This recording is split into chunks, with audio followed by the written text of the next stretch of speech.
everyone, Samantha McLean from Elite Agent Magazine, and we are now on the home stretch of our PM Transform Challenge for property managers and principals.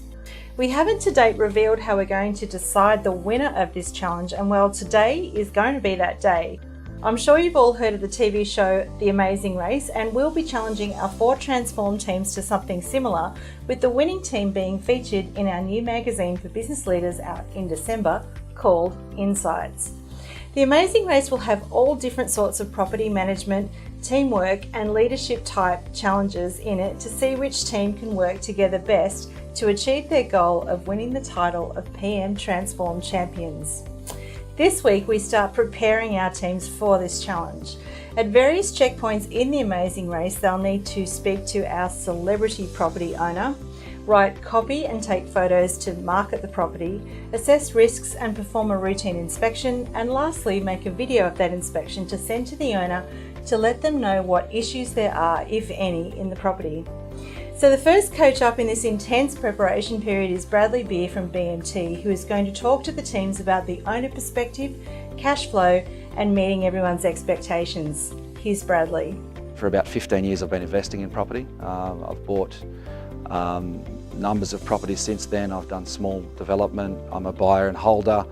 I have about 13 property managers myself, so because the properties are spread all over the place. So I thought in the questions on what does the investor look like today, firstly, I'm probably not the typical one to start with, but I do have regular dealings with 13 different property management organisations that manage properties for me personally. So I'll try to put a little bit of personal thoughts into that because of the fact that I suppose, I've got 13 as opposed to 1 to start with. But then let's look a bit about the investors and what I see with them going on as well and what's changing and my thoughts on that industry. So a little bit about today's property investor. A property investor, I talk about myself and the property investors of the country. There's one common goal. It's pretty easy. It's there to make money. I don't think people are investing in property for the purpose of wanting to have lots of tenants that wreck stuff, or wanting to fix lots of hot water services or anything like that. It's really simple. It's a money-making exercise. It's a business, you could say. Not treated as a business in the same way often, but there's 2 ways to make money out of property. It's through the cash flow on the way through and capital growth. They intertwine, they come together. I think the number of properties that people have probably spits out some interesting information about across our 400 and something thousand properties, 83% of the people that we've done a depreciation schedule for only own 1. It's a big chunk of the numbers. It's a big chunk of the people. Another 11 or just over 90% in total have 1 or 2. So just about all of the investors in the country, they're not all moguls. They're mum and dad investors. They're people. They're not 13 property managers like me. They're people that have 1 property manager most of the time, maybe 2.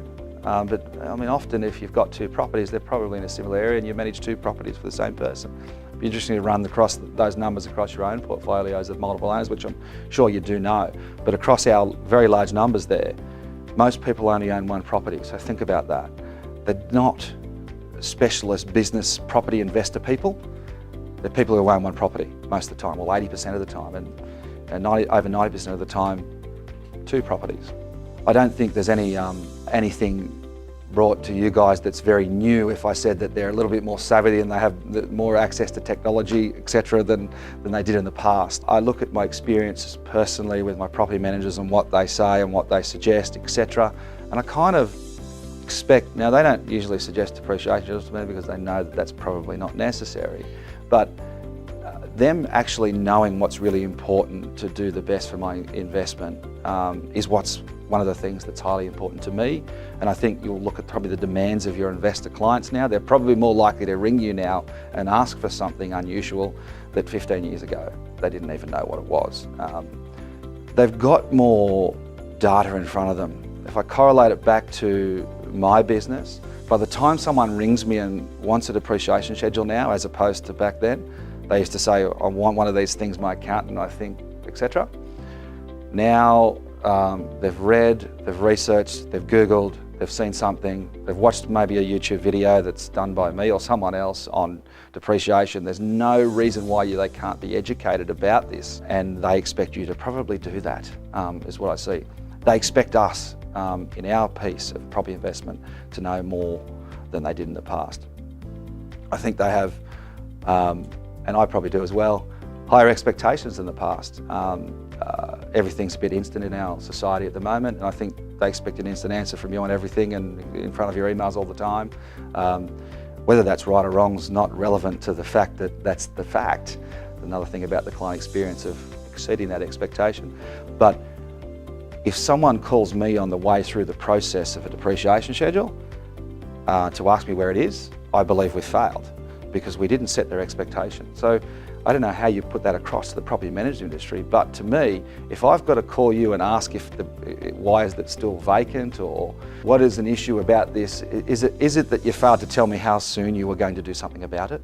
And that's the way I see it, that's the way I view my business. If I ever get called by someone who's, where is this? And for me, it's a depreciation schedule. For you, it's that repair or that vacancy or whatever it actually is.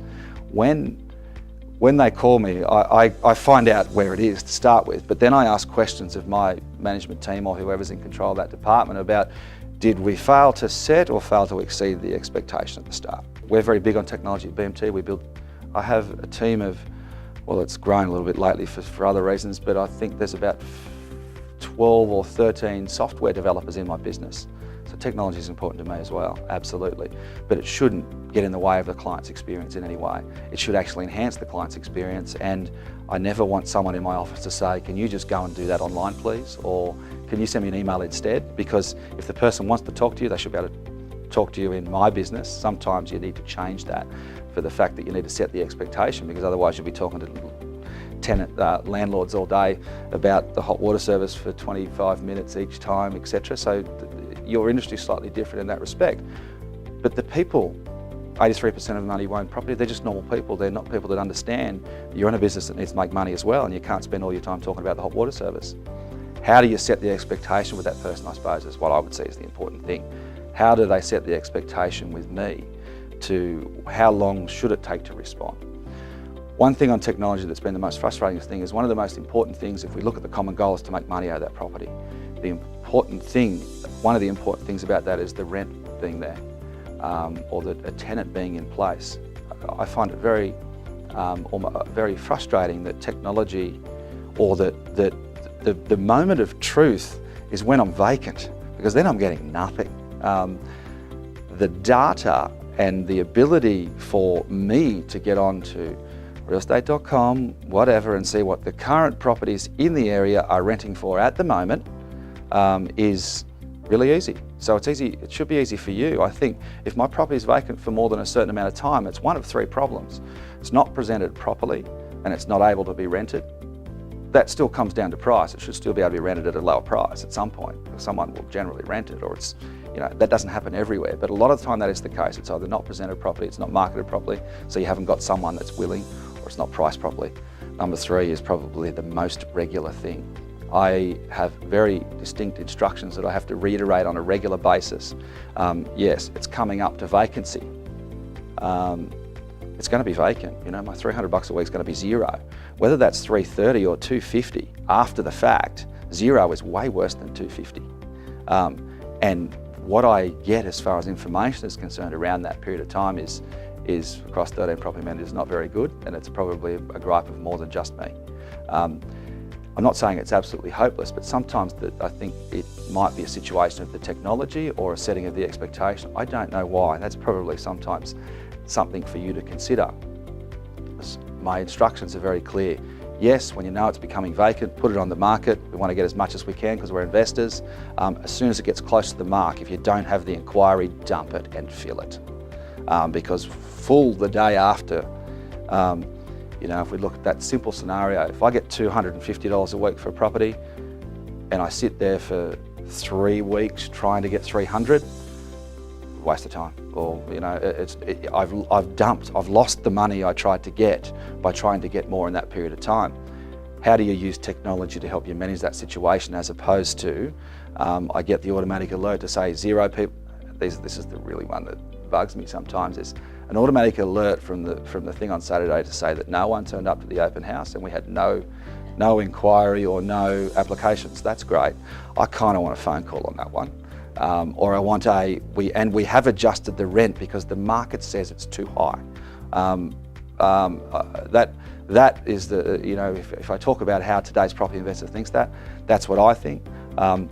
If my property's vacant for a week, based on a lot of things about property investment that I think you should cover as far as risk concerned, you should have some spare money to cover these things, which I do. So if it's vacant, it doesn't mean I'm going to be, at the end of the month, not able to pay the mortgage payment. 83% of property investors only have one. They don't understand it very well. They're probably a little bit keener a lot of the time to need their money straight away as much as possible because they don't put buffer money aside. As an investor, I believe you should as much as you should, and therefore it becomes that issue. So on technology, on today's investor, I suppose there's a bit of negative there, but it's how do you learn from that to actually turn that into a positive, because I think the technology can help you to do that. So I think there's a big increase in rent investors. We have an affordability problem in this I suppose, of this country, where it's harder to buy a property. So it's actually not a bad idea to look at investing in something that makes money elsewhere. So you're still in that market, you can take advantage of the growth that happens out of this property in this country and rent somewhere else where you do want to live. If you can't afford to buy where you want to live, it's an option. We're seeing a lot of those. What does that mean to you as a property manager? Someone who owns a property has a better understanding of the fact that it costs money to fix things sometimes, and things break down, and when you live in a property, things break down, it's your responsibility, you've got to fix them or have no hot water.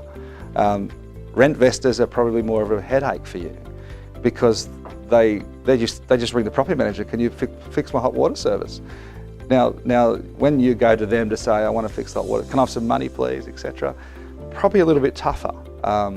Now, they're more likely to be the younger person, the technology is going to help you more. They're probably more likely to be a bit savvy about technology, but less savvy about property investing. So it's not necessarily a positive thing for the property manager, but how do you deal with that property investor, I suppose, is the important thing. 30% of the properties we do at BMT are new, 70% second-hand, 20% constructed before 1987, which is an important date for depreciation, but for not much else other than it's a date that puts it at an age where a lot more fix-ups are being required, a lot more maintenance are required if it's really those older properties. We're trending in our numbers to more second-hand properties than new properties as time goes on. I think that might be actually a result of, a little bit of that would be a result of actually education as opposed to that's what everybody's buying, because so many people don't realise depreciation is available on second-hand and older properties. And as we get better at educating people about that, or people get educated about investing, they realise that's the case. So my numbers would be probably skewed a little bit from what's really happening in the world as far as buyers are concerned. I had a situation a while ago with a property that I had managed for about 10 years and I hadn't been to it for 10 years. There's a leak in the rear of it that was probably quite obvious if you had had a look, and maybe a property manager didn't pick it up, but I would have fixed it if I had known about it, but I didn't. I don't necessarily think that's the property manager's fault either, don't get me wrong, but I would have really loved them if they had said something to me and said, looks like something's leaking out the back here. They just didn't pick that up. So maintenance is an important thing. I ended up having to replace the kitchen, and I ended up actually knocking half the back of the house off and doing a renovation. The kitchen wasn't that good anyway, but I was forced to do that pretty much because as I started pulling apart a little bit about that, where that leak, once it came to my attention, because the kitchen was falling to pieces, it could have been stopped. Now, a lot of investors, I renovated that property, it's in much better shape now, but maintenance is an important thing to see. So how do you learn a little bit more about things? One of the most important things is water. If it's leaking, it's going to wreck stuff, especially if it's around the kitchen. Things are going to get damaged and wrecked by water. Like anything with a roof that's not much good, in whatever way. It was very obvious once I'd seen what had happened. Insurance didn't cover it because, funnily enough, the insurance said to me that the property manager probably should have picked something up. I don't necessarily agree with them, but it's interesting that the insurance people would bring the property manager into that. Don't you have a property manager that looks after this, Brad? Was a question. I don't necessarily agree with them, but something to consider. Once again, the simple things, old property still gets depreciation. The quantity surveyor works with the accountant to make that happen. You don't need to be an expert about that, you just need to know how to answer some of the basic questions about the fact that it exists, it means money, and you can get some numbers on what it could actually potentially look like. They don't know, and it could be there, makes a fairly substantial difference to that cash flow piece. You know, the average claim is around about $10,000 in the first year in depreciation. What that means to them in dollars afterwards, depending on their tax rate, is, you know, most of them $3,000 or $4,000 a year, or $60 or so a week. Pretty hard to change. You know, we're all here to make money out of these investment properties. Pretty hard to change your rental by $60 a week because you're not going to be at the market. And if you're not at the market, you'll be vacant, and then you'll have annoyed landlords instead. But the simple questions about the things that matter. Depreciation's one that means cash flow, and the average is about $60 a week across the country, across all those that we do. It means to an investor. Maybe you just got to ask a couple of questions. Are you getting all your money? You know, apply that across the board to the things that you do, but $60 a week on average makes a pretty big difference to a lot of investors that only own one property and struggle through. I think the reason a lot of people only buy one investment property all the time is it doesn't turn into something that maybe is as good as sold as a concept in the first place. A lot of people get burnt the way they buy a property, or they have bad tenant experiences, or they had bad property management experiences maybe, or otherwise. And then they don't go again, which is sometimes, you know, there's ability to make wealth out of investing in property, and that's what they're all there to do. And I think anything you can do to help to facilitate that on the way through will be beneficial to them, and therefore to you, which comes back to your businesses. People are going to talk about it. If you've been the savvy property manager that helped them to maximise that wealth out of that property.